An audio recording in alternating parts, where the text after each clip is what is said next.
Good morning and welcome. Today is Monday, the 6th of January, and you're here listening to the Daily Huddle wherever you are. The Daily Huddle is the space where we have conversations to open up and discover leadership principles to transform and grow and create the space where leaders just like you can grow and create thriving teams and thriving organizations. My name is Saurel Quettan. My partner in good deeds is Giovanni González.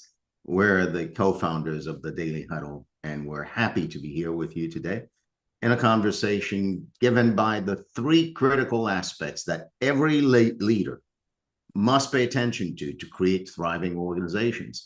Gio, I think today's conversation is going to be one that even you and I, who are having it now, are going to have to listen to over and over, because those three critical aspects we're pointing to are indeed what is at the foundation, the core of thriving teams and high performance. Good morning, Giovanni. Saurel, good morning. Good morning. Good morning. Awesome. So this is great. So let's jump into it. Welcome, everybody. Three main aspects that every leader needs to pay attention to have a successful team, a successful organization. And like you said, Saurel, this is a conversation to listen over and over and over, given that it's a critical aspect that every leader needs to pay attention to in order to have a team work together. I think, Sorel, one of the aspects that a lot of teams, organizations, small companies, and large companies deal with is having people not work together. They're committed, but they don't really work together. They are working in their own silos. They're trying to survive their own recognition to do the right job, but they don't necessarily communicate with one another if the organization is large, or if the organization is small. They're trying to kind of compete with each other. And when they get to a meeting, there is a genuine commitment to make things work. However, if one is a leader or a boss, you see that people are kind of working in different directions, and a lot of resources go in that direction. Yeah.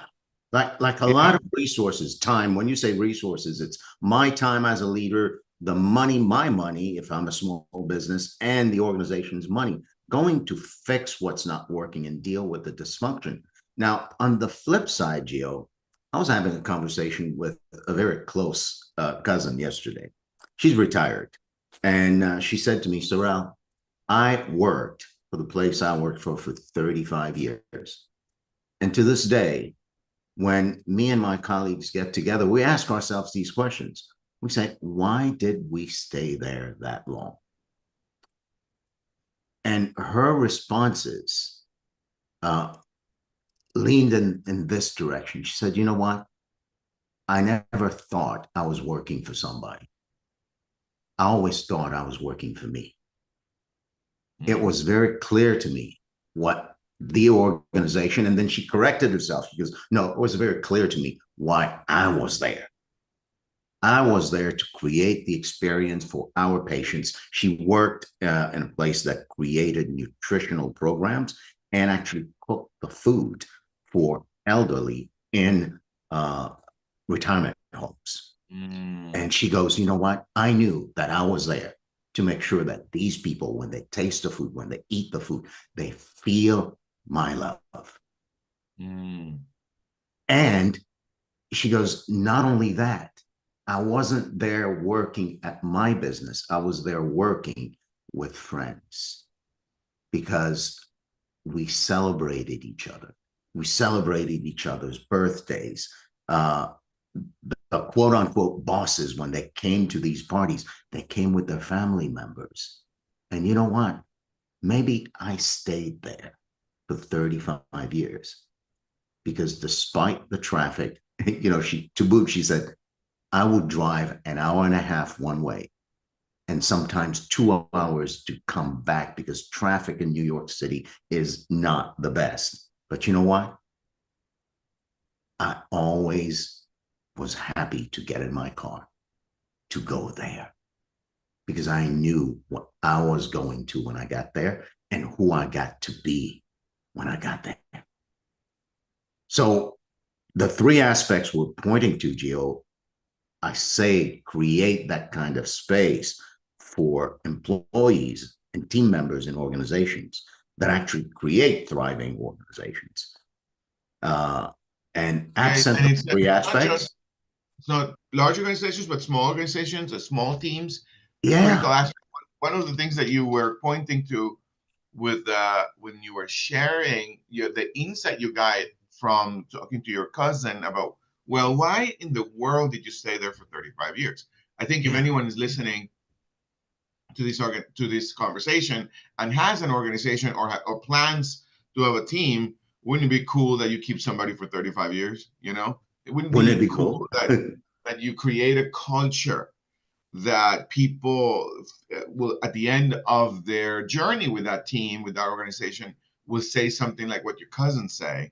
Because Yeah, one of the main challenges, Saurel, that people deal with is employee engagement.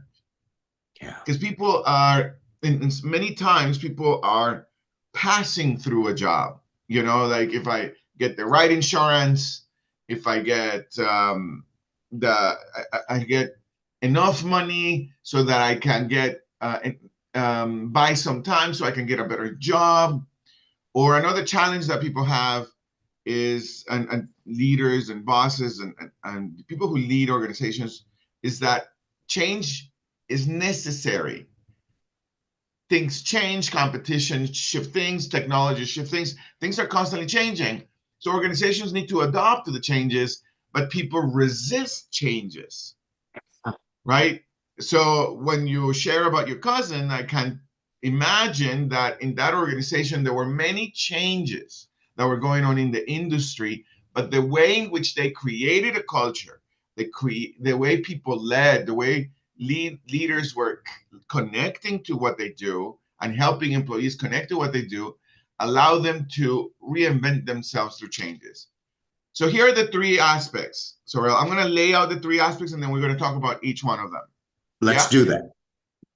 So the first aspect is vision. A way to verbalize language vision is critical, and we're going to dive into that a little bit. The second aspect is context. Now, this is where we go a little bit deeper. So this is why we say, if you're listening to this conversation for the first time or the second time or third time, keep this conversation close to you if you're leading a team or an organization. And the third aspect is occurring perception. So the first one is vision, context, and occurring. So let's start with vision, Saurel. Would you want to start saying something about vision and Yeah, how it is?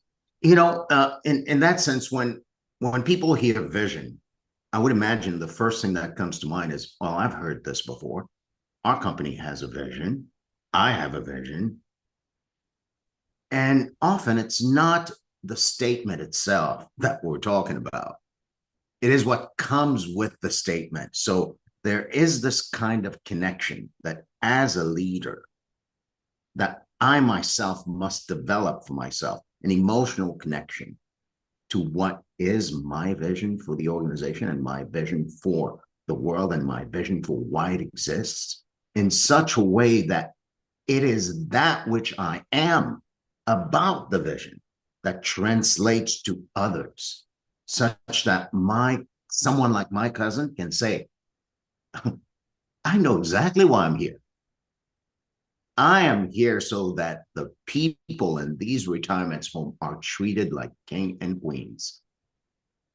She said it in her own words. So the quality of a vision we're talking about is beyond just stating it.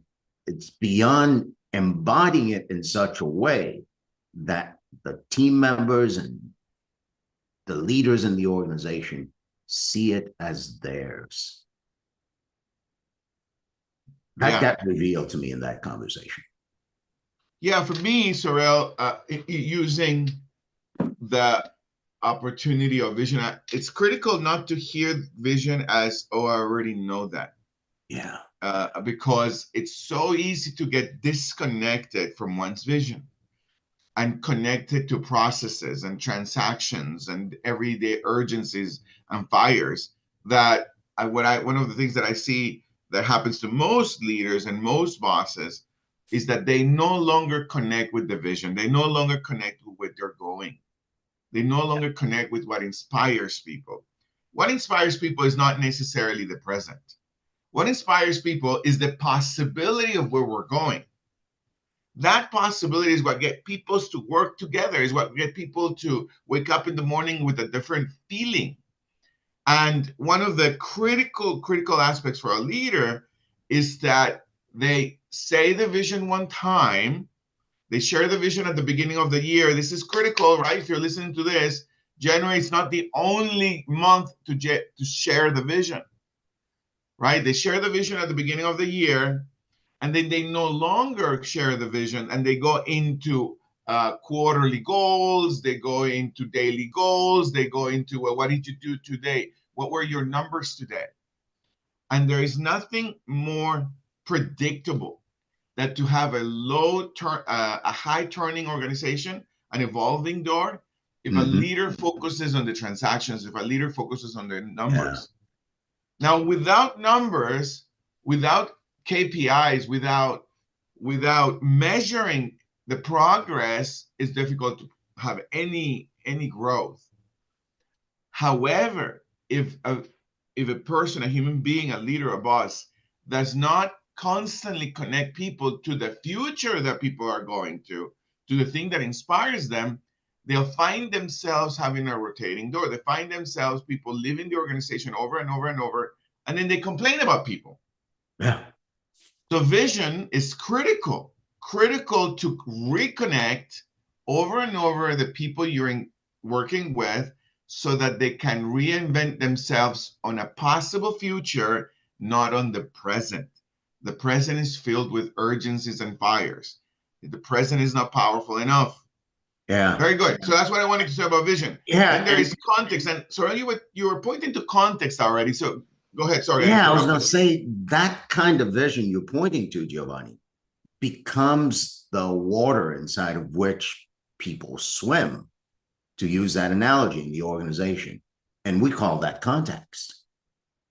So a vision that's articulated in such a way inside of structures created by the leader in the organization, such that people are continually reconnecting to it emotionally, reinventing themselves against it, it becomes the context. Suddenly, people are speaking in a way that reflects the vision, even though they're not using the same words. You know, my cousin said things like this. She goes, Saurel,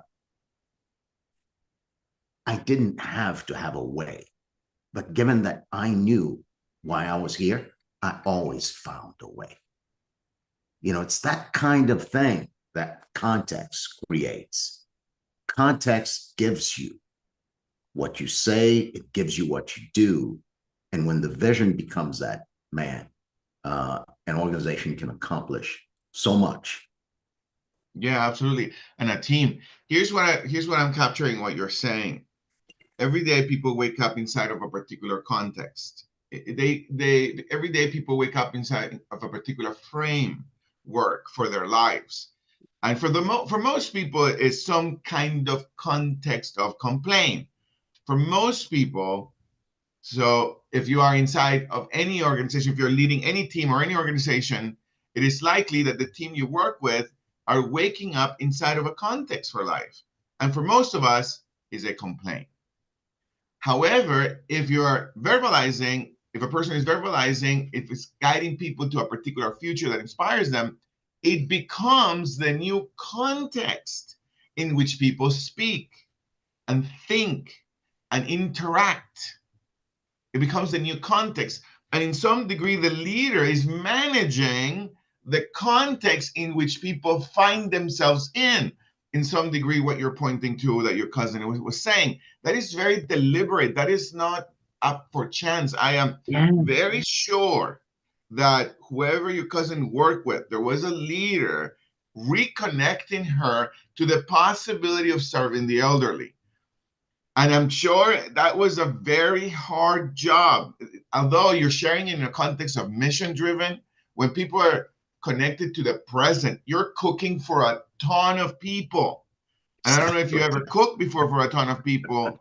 That's a difficult thing to do. It is, you're chopping up a lot of onions. Your hands smell a lot.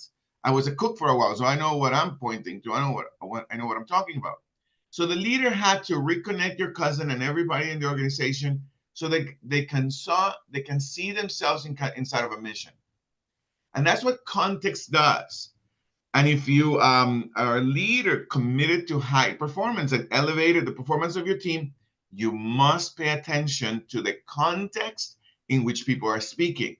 And people speak inside of the vision they think they're going to. And that's the role of a leader. So we have been speaking about, so far we have pointed to vision and context, right? Critical. So this is why we say we got to listen to this a few times and you'll have a thriving organization. And the third one is the third one occurring. points to what you're talking about, Gio. Go ahead. It's the job of the leader to create the context. So there's this thread that connects those three aspects. Without a clear vision that people are connected to, the context that the organization lives in is a default context given by what you pointed to earlier. The default context that creates a revolving door, the default context that creates people resisting change, the default context that creates the let me just for clarification, Saurel. Yeah. What do you mean by default context? Default meaning I'm in an organization, I'm there for a job, I'm there for my paycheck, I'm going to do what I do, I'm going to give you the hours I give you, and in return, you give me my money. And that, with absent a vision that people are really connected to, that's the default way that people are in organizations. And the default way that people are is connected to a default context. Now, as a leader, when I deliberately connect to a vision and connect others to it and do that work, it becomes the context for the organization. And there's that connection. Now, when it becomes the context of that organization, that context starts to give people the third thing. They're occurring. The way they perceive the world, the way they perceive their clients, the way they perceive themselves, the way they perceive the organization they work for. And the way it's critical, the way they perceive the processes. Because inside of a company, there are processes and there are procedures. And given that people resist everything, given that people resist change, a leader needs to manage the way processes and procedures occur for people. Another way of saying that, a leader, a boss, needs to manage the way processes and procedures are perceived by people. If I have a meeting at 10 in the morning or 9 in the morning every day, people are thinking that meeting, it's a pain in the butt. Why are we meeting again? Why are we always meeting? So the leader needs to give a context for the meeting in such a way that people perceive that meeting as something they want to go to. Yeah. That's what we mean by perception occurring. Go ahead, Saurel. Yeah, and just to stand on your shoulders, Gio, not only am I tending to how people in the organization perceive processes, because see, in most organizations, I perceive my coworkers as competitors. I have to manage that too. And no one would say that. Yeah. No one would say that, but that's in every organization we work at. One of the things that we know as consultants is that people see each other as competition, but we are nice about it. But what happens if a leader doesn't pay attention to that? Very, very soon, you'll have a competing organization within itself. And without managing context and vision, you'll have inside of a toxic environment that people will survive it for a paycheck, but then your best people will leave you. Yeah, go ahead, Saurel. This is very critical what you're saying. Oh, yeah. And they'll leave you for no other reason than it's not home to them. And what you said there is critical, Gio. They leave you. They don't leave the organization. They leave you. Because see, as the leader, my job is to create the vision. My job is to connect people to the vision such that it becomes the creator and sustainer of the context inside of which people live. And when that happens, I get to manage through that context the way people perceive the processes and systems, the way people perceive when they get their paycheck, the way people perceive each other, the way they perceive the clients. And when I'm not doing that, they call it a toxic environment. But what there is for me to account for as a leader is that without doing that, I'm the source of that environment. And when I do that, I create deliberately an environment inside of which people can thrive, teams can grow, clients are happy. Yes, so I'm gonna give the benefit of the doubt that people don't deliberately create that, but accidentally or deliberately, same result. Yes. You know, accidentally, I created an environment in which people don't want to stay, or deliberately, I create an environment in which people don't want to stay. Same result anyway. I wanted to give an example, Saurel, of managing perception and occurring. I was working with a retail organization a few years ago, and they normally close at 7 o'clock. This is what they normally close at 7. But from 6 to 7, Saurel, their customer service at this organization was really bad. So if a customer walk in at 6:10 or at 6:15, they weren't being perceived. They weren't attentive. They were like, I hope you leave soon. So there was this massive lack of attention, if you will, and thousands and potentially millions of dollars on the table every single day from 6 to 7 in this retail organization. And people were normally nice, but when it comes to 6 o'clock, it's time to close. I want to go home, right? All those customers that came at that time normally were not treated well. But that's a big problem because those are a lot of customers over time. And that's a lot of customers having negative impact and negative reviews or a negative impact of what you do. So when we started working with them, I started asking them about customer service. And they were like, well, customer service is normally okay until by chance, I just got lucky. This one employee said, unless they come after 6, right? If they come after 6, well, we normally don't give that kind of good service. So that was great for me to hear. So instead of, like giving them with a stick or, punishing people, I manage perception, I manage occurring. And then I manage occurring. So I asked the team that was there, hey, how do you perceive? What's the occurring, right? How does a customer occur to you? Or how do you perceive a person that walks in at 6:30?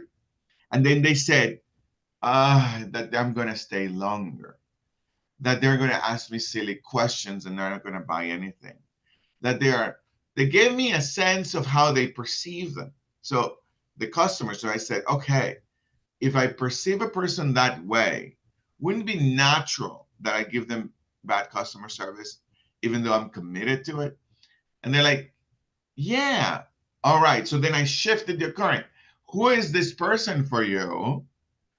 Really, who is a customer for you at 6:30, at 7:30, at 9:20, or at 1 o'clock? And then they said, well, they are the people that pay my bills. They are the people that put food into my children's lunchbox. They are the people that give me access to the vacations. So then we created a structure to reconnect to who people are after 6 o'clock. Now, over time, it became a thriving organization, a thriving customer service from 6 to 10, because they shifted the occurring. This is what we mean by occurring. This is what a leader must do in order to have a thriving organization, a thriving culture. You got to manage occurring about processes, procedures, numbers, customer service, employees. You got to manage all of those things. How do people perceive those things? Awesome, Saurel. Go ahead. Well, it's 26 after. I wonder if people have questions or comments. But to punctuate this for you listening, wherever you are, if you're a leader and you want a thriving organization, there are three critical aspects that you must pay attention to. The first is vision. And what's critical about vision is that you connect to it and you do the work to connect others to it. And while that may sound a little bit esoteric, it's not. It's actually repeating it, asking people about it, asking people what they see for themselves. Do the work. You won't know what you're doing at first, but do the work to connect yourself emotionally to it and connect others to it. When that happens, the vision becomes the context for the organization. It gives people what they say. It gives people the way they interact. It gives people what they hear. And when that happens, the perception that people have of the systems and processes, the perception that they have of the customers, you get to manage. And at some point in time, they manage it themselves.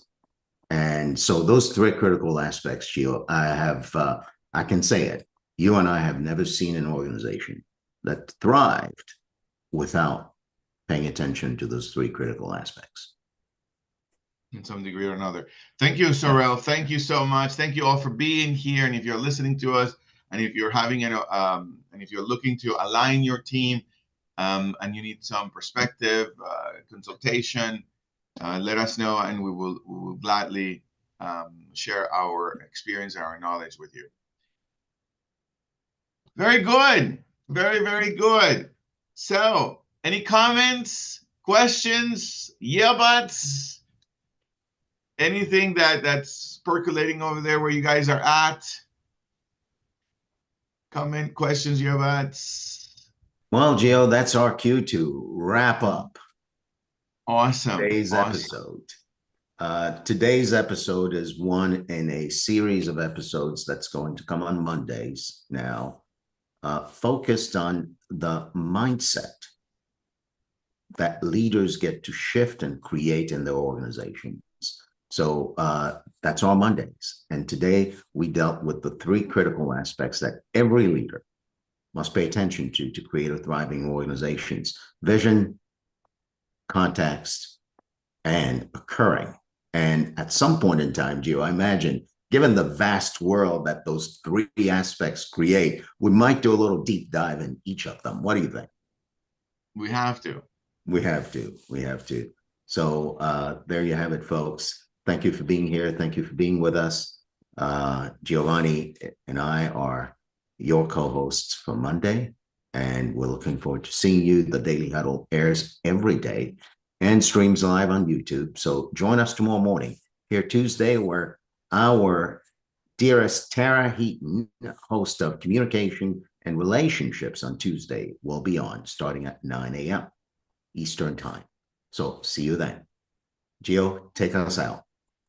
Awesome, man. All right. And remember to live a renegade life and have an amazing 2025. There are 8 tenets. Remember them and live them. The first one is love. Love always. Love those you have an opinion about. Love those who you argue with. Love those who forgot about you. Love those who you forgot about. Love. The second one is laugh. Laugh out loud. Stretch your cheeks. Make an effort to laugh like a baby laughs. Laugh. Stretch your cheeks. You'll become sexy. I promise you. The third one is stress less. It's only one life. Really. This is it. 6 million of years. I don't know how many millions of years we have been on Earth. And I know some people have played with the notion that there's a life after death, but there's no evidence of that. Okay. This is it. Don't stress. Take it easy. The first one is eat more plant-based. I want to say eat less processed food or eat no processed food. Find a way to eat no processed food. Inside of that challenge is the best thing in the world. And leave the animals run a little bit. Move every single day. In the morning, when you wake up in the morning, before you have breakfast, go for a 10-minute walk. Even if it's freezing, you'll be fine. Right after lunch, go take another 10-minute walk. Move every single day. Give your resentment away, give your jealousy away, give what you have, give it to others. And last but not least, check your assumptions, check yourself before you wreck yourself. Bye-bye, everybody. Bye-bye, everybody.